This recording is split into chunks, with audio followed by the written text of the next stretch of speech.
अस्सलाम वालेकुम स्टूडेंट्स। बहुत देर बाद बात हो रही है अब। और सोचा है कि ना वीडियो ज़रा हम छोटी बनाएंगे, तो इसलिए इर्द गिर्द की बातें कम करेंगे, वीडियो ज़रा छोटी बनाएंगे ताकि टाइम सेव हो। तो आज का जो लेक्चर है ना, वो हमने बात की थी कि हम गैस लॉज पढ़ेंगे। ठीक है, नॉर्मली हम गैस लॉज पढ़ते हैं। तो गैस लॉज में ना सबसे पहले हम कुछ चीज़ें देखते हैं। जैसे हमने चार चीज़ें लेनी है गैस लॉज में: वॉल्यूम, प्रेशर, टेम्परेचर। और चौथी चीज़ ये है कि हम जो नंबर ऑफ मोल्स है ना, उनको हम कांस्टेंट रखते हैं। मतलब हम कहते हैं कि जो नंबर ऑफ मोल्स हैं वो आपके पास कांस्टेंट होंगे। हम वर्ड यूज़ करते हैं given mass of a gas is, ठीक है, जो भी है हम गिवन मैस को यूज़ करते हैं वर्ड। तो इसका मतलब है कि नंबर ऑफ मोल्स हैं वो कांस्टेंट है। तो हम क्या चीज़ें लेते हैं, एक हम प्रेशर ले लेते हैं, एक हम वॉल्यूम ले लेते हैं और एक हम टेम्परेचर लेते हैं। एक बात ये हो गई। दूसरी बात ये होगी कि जो नंबर ऑफ मोल्स है ना आपके, नंबर ऑफ मोल, वो हम लेते हैं कांस्टेंट। मतलब कांस्टेंट है, वो चेंज नहीं हो रहे, वो हम कांस्टेंट लेंगे। तो ये आपके पास गैस लॉज है। ये कैसे आएंगे, इसमें से हम किसी एक चीज़ को कांस्टेंट कर देंगे। फॉर एग्जांपल हम टेम्परेचर को कांस्टेंट कर देंगे और प्रेशर और वॉल्यूम के दरमियान जो रिलेशन है वो हम देख लेंगे।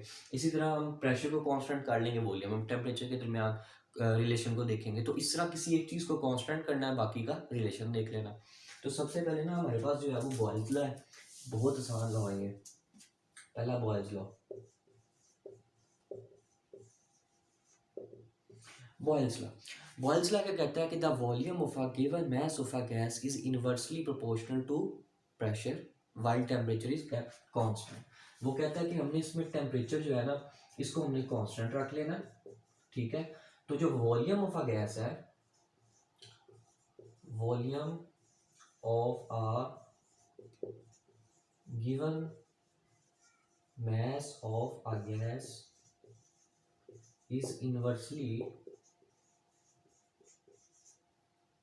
proportional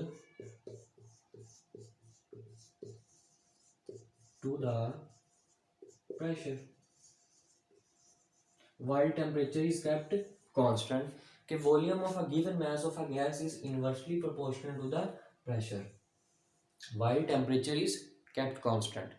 ये लॉ है।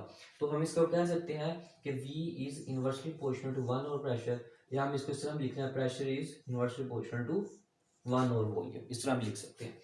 ठीक है, और हम इसको जो है वो इस तरह भी लिख सकते हैं PV is equal to K। ठीक है, और हम इस तरह भी लिख सकते हैं P1 V1 is equal to P2 V2। तो volume of a given mass of a gas is inversely proportional to the pressure. इसका क्या मतलब है कि अगर हम प्रेशर को इंक्रीज करेंगे तो वॉल्यूम डिक्रीज हो जाएगा, अगर हम वॉल्यूम को डिक्रीज करेंगे तो प्रेशर इंक्रीज हो जाएगा। तो ये जो रिलेशन है वो इनवर्स रिलेशन है वॉल्यूम और प्रेशर का। इतनी बात समझ आ गई? अच्छा, एक ना अब हम ना एक ग्राफ देखते हैं, क्योंकि हमने एमकेट की भी चीज़ें साथ देखनी है। तो एक एमसीक्यूज आ जाता होता है ग्राफ में। वो एमसीक्यू ये है कि वो आपको एक ग्राफ बना देंगे, प्रेशर और इनवर्स ऑफ वॉल्यूम, इसके दरमियान आपको एक ग्राफ बना देंगे और वो कहेंगे 1 और 2 और ये 3। ठीक है, ये T1 आ गया, ये T2 आ गया, ये T3 आ गया। वो आपसे कहेंगे कि ये आप बता दें कि इस टेम्परेचर किस में ज़्यादा है। टेम्परेचर की वैल्यू जो है ये T1 T2 T3 किसकी ज़्यादा है इन तीनों में से, इसका ऑर्डर बता दें। तो ज़रा आप बताओगे? सोच लो, तो वीडियो पॉज करके सोच लो। अच्छा, जो भी सोचा है, इससे पहले ना एक चीज़ समझ लो छोटी सी, वो है PV is equal to nRT। इसको हम कहते हैं जनरल गैस इक्वेशन। ठीक है, जनरल गैस इक्वेशन इसको हम कहते हैं, या आइडियल गैस इक्वेशन भी कह सकते हैं इसको। अच्छा, इसमें ना जो n है वो नंबर ऑफ मोल्स है, R जनरल गैस कांस्टेंट है, T जो है वो टेम्परेचर है, P प्रेशर है, वॉल्यूम वॉल्यूम है, n जो है वो नंबर ऑफ मोल्स है। अच्छा, अब इसको हम लिख सकते हैं P is equal to n R T over 1/v। v जो है वो मल्टीप्लाई यहाँ पे आके डिवाइड हो गया, ये इन्वर्स में आ गया। ठीक है, अब देखो नंबर ऑफ मोल्स हमने डेफिनेशन में कहा, नंबर ऑफ मोल्स क्या है, कांस्टेंट है। ये R वैसे ही कांस्टेंट है, जनरल गैस कांस्टेंट। टेम्परेचर भी जो है वो हमने कांस्टेंट लिया हुआ T। तो ये आपके पास आ गया कांस्टेंट। कांस्टेंट मींस कि हम स्लोप की बात कर लेते हैं। ठीक है, और ये इन्वर्सली प्रोपोर्शनल है वॉल्यूम के, ठीक है। तो अब इसका ये मतलब हुआ कि जितनी स्लोप ज़्यादा होगी, यानी जो स्लोप है वो डायरेक्टली प्रोपोर्शनल हम कर लेंगे टेम्परेचर के। तो अब जितनी स्लोप ज़्यादा होगी, यानी इसकी T1 की स्लोप सबसे ज़्यादा, T2 की इससे कम, T3 की इससे कम, तो जितनी स्लोप ज़्यादा होगी उतना टेम्परेचर ज़्यादा होगा। तो हम इसका ऑर्डर लिखेंगे T1 greater than T2 greater than T3, ये इसका ऑर्डर आ जाएगा। ये चीज़ याद रखना कि जो स्लोप है ना वो डायरेक्टली प्रोपोर्शनल है टेम्परेचर के। जितनी स्लोप होगी उतना जो है वो टेम्परेचर ज़्यादा होगा, ये आपने याद रखना है। जितनी स्लोप होगी उतना टेम्परेचर ज़्यादा होगा, ये आपने चीज़ याद रखनी है। तो ये एक इम्पोर्टेंट एमसीक्यू होता है। अच्छा, इसके अलावा हम कुछ और ग्राफ्स को देख लेते हैं, ठीक है। तो ये हम इधर लाइन लगा लेते हैं, कुछ ग्राफ्स को हम देखते हैं। एक तो प्रेशर और 1/v, इसका हमने ग्राफ देख लिया, ये स्ट्रेट लाइन होती है, ठीक है। प्रेशर और 1/v, इसका जो ग्राफ है वो स्ट्रेट लाइन होगा। अब जो इम्पोर्टेंट ग्राफ है ना, वो आपके पास ग्राफ आता है प्रेशर का और वॉल्यूम का, ये इम्पोर्टेंट ग्राफ है।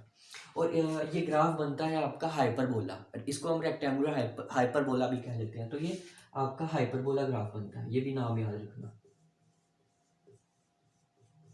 ये आपका एमसीक्यू में आ जाता है। ये हाइपरबोला ग्राफ होता है इसका, प्रेशर और वॉल्यूम का।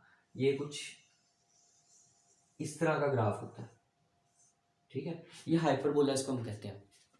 इसका एक और नाम है, वो भी मैं बताऊंगा आगे। ये इस तरह ग्राफ बनता है, ठीक है, समझ आ गई। अब देखो कि अगर हम वॉल्यूम को ज़्यादा करें, वॉल्यूम हम ज़्यादा करें तो प्रेशर कम हो जाता है, समझ आई। अब इसमें हमने वॉल्यूम को ज़्यादा कर लिया, ये देखो वॉल्यूम स्लोप में ज़्यादा हो गया, तो जो प्रेशर है वो कम हो गया, ठीक है। तो इसमें ये है, और ये एक इम्पोर्टेंट ग्राफ है, ठीक है। अच्छा, अब इस ग्राफ को ना हम एक और नाम भी दें, जो मैंने आपको कहा था, इसका नाम है आइसोथर्मिक ग्राफ, आइसोथर्म भी इसको कह सकते हैं। ये जो कर्व है ना, इसको हम आइसोथर्म भी कह सकते हैं, ठीक है। तो ये जरा बात थी। अब मैं आपसे पूछूं कि अक्लमंद तो सारे ही हैं, मैं भी अक्लमंद हूँ, नहीं थोड़ा। तो देखो कि एक टेम्परेचर T1 ये है और T2 ये है, तो आप इसमें से मुझे बताओ कि टेम्परेचर जो है वो किसका ज़्यादा होगा। जल्दी से बताओ, जल्दी से वीडियो पॉज करके सोचो किसका टेम्परेचर ज़्यादा होगा। तो मेरे जैसे जो बच्चे होंगे, लाइक बच्चे, वो कहेंगे कि T1 का ज़्यादा होगा। कुछ मेरे से भी लाइक होंगे, वो कहेंगे T2 का होगा, पर ऐसा नहीं होता। क्यों? इधर टेम्परेचर जो है वो T1 is equal to T2 ही होगा। क्यों? क्योंकि हमने कहा, क्या कहा, कांस्टेंट हमने क्या रखा था, टेम्परेचर रखा था। बॉयल्स लॉ में हमने टेम्परेचर को कांस्टेंट रखा था, तो इस वजह से इधर भी टेम्परेचर सेम है, इधर भी टेम्परेचर सेम है। कॉमन सेंस सी बात है, आसान सा सवाल था। अच्छा जी, ये इंपॉर्टेंट ग्राफ है, इसको, ये आपका इंपॉर्टेंट ग्राफ है, इसको आपने ज़हन में रखना है। और एक और आपका ग्राफ होता है, वो पी और वी के दरमियान होता है, प्रेशर वॉल्यूम ओवर वी। तो इसका जो है वो स्ट्रेट लाइन आती है, इसकी स्ट्रेट लाइन आती है, ठीक है। ये क्यों आती है? देखो, P V is equal to K equal है, P V is equal to K equal, आपको पता है। अब वॉल्यूम को हम इंक्रीज करेंगे, प्रेशर डिक्रीज होगा, बट इन दोनों का जो प्रोडक्ट है वो आपके पास सेम होगा, समझ आई। ये जो इन दोनों का प्रोडक्ट है उस पर तो कोई इफेक्ट नहीं पड़ेगा ना। अगर हम वॉल्यूम को इंक्रीज कर लेते हैं, दूसरी साइड प्रेशर डिक्रीज हो जाएगा, तो इसका जो प्रोडक्ट आएगा वो तो चेंज नहीं होगा। इसी तरह अगर हम प्रेशर को चेंज कर लेते हैं, वॉल्यूम चेंज हो जाएगा, तो उसकी वजह से इसका प्रोडक्ट सेम रहेगा। तो इस वजह से ग्राफ जो है वो स्ट्रेट होता है। तो ये पी वी ओवर वी का ग्राफ है, तो इसमें ये स्ट्रेट लाइन इस वजह से होती है, समझ आ गई। बस ये आपकी छोटी छोटी सी चीज़ें थी बॉयल्स लॉ में। इसका एक डिटेल क्वेश्चन भी है, वो भी हम नेक्स्ट वीडियो में पढ़ेंगे, ठीक है। तो अब तक के लिए अल्लाह हाफिज़, और वीडियो को सब्सक्राइब कर देना और शेयर भी